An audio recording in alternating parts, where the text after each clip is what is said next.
Hi friends, welcome back to my channel crazy সঙ্গী। তো আজ ছিল 7ই জুন, আমার মাস্তুতো দাদার মেয়ে সৃজিতার 6 মাসের পরকাছারির পুজো। তো আগে থেকেই আমাদের সমস্ত প্ল্যান রেডি ছিল যে আমরা কিভাবে যাব। তো সকাল সকালই আমরা চলে গেছিলাম বড়কাছারির উদ্দেশ্যে। তো এখানে আমরা অটোতে উঠে পড়েছি। উঠেই এই যে বাচ্চাটিকে দেখতে পাচ্ছিলে, এটা হলো আমার বড় দাদার ছেলে।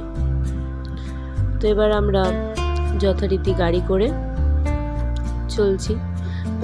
আমাদের পেছনে আসছে আমাদের মিউজিকের বাজনার গাড়িটা। তো আমরা তো গাড়িতে এই বাচ্চাটাকে নিয়ে বেশ আনন্দ করতে করতে চলে গেলাম। এবার আমরা পৌঁছে গিয়ে ওকে কোলে নিয়ে আমি কিছুটা যাচ্ছি। ও বেশ আমার কোলে বেশ কমফোর্টেবলি আছে। আমি নর্মালি দেখেছি যে বাচ্চারা একটু কান্নাকাটি করে, বাট এ বেশ খুব সুন্দর ছিল। তারপর গিয়ে আমরা এরকম একটা রুম নিলাম। রুম নিয়ে সেখানে সবাই বসছি, একটু রেস্ট নিচ্ছি। আজ ছিল প্রচণ্ড গরম, তো তাই জন্য সবাই বেশ ক্লান্ত। তারপর একটু বসে বেরিয়ে পড়লাম একটু কেনাকাটার উদ্দেশ্যে।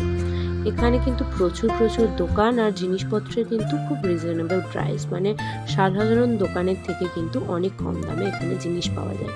তো প্রচুর শপিং করেছি। আর এখানে এই মন্দিরটা তোমরা দেখে নাও, তোমরা যারা দেখেছো বড়কাছারির মন্দির তোমরা জানবে। তো এই মন্দিরে গেছিলাম, আমি ঢুকে একটু মাথায় প্রণাম করে বেরিয়ে এলাম।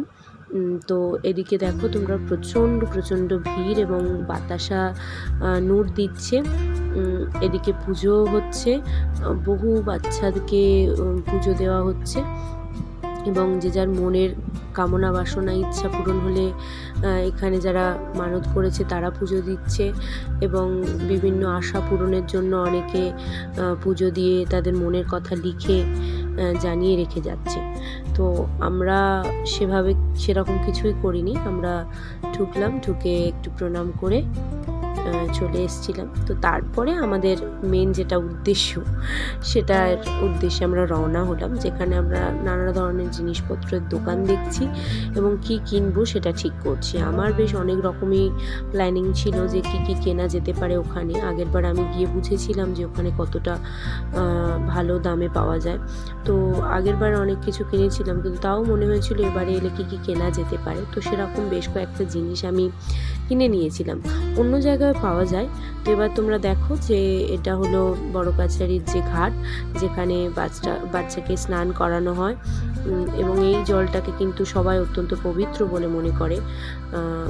তো খুবই জাগ্রত এবং প্রত্যেকের মনোবাঞ্ছা পূর্ণ হয়, এটাই সবাই বলে।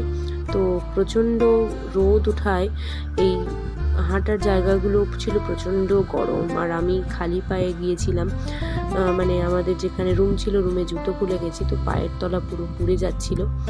তো এবার আমি একটু ওপর থেকে শট নিচ্ছি। দেখো মন্দিরটার চারিদিকে পুরো লোকারণ এবং গাছটাতে দুটো মৌচাক বাসা করেছে, সেটাও সবাই বেশ ভালোভাবে দেখছে। তোমাদের বাচ্চা রেডি, বাচ্চা এবার পুজো দিতে যাওয়ার জন্য তৈরি। তো পুজো দেওয়া হয়ে গিয়ে এবার সবাই চলে এসেছে খেতে। এখানে খাওয়া দাওয়ার মধ্যে ছিল মুড়ি আর ঘুগনি আর মিষ্টি। এবার সব কিছু শেষ, এবার ফেরার পালা।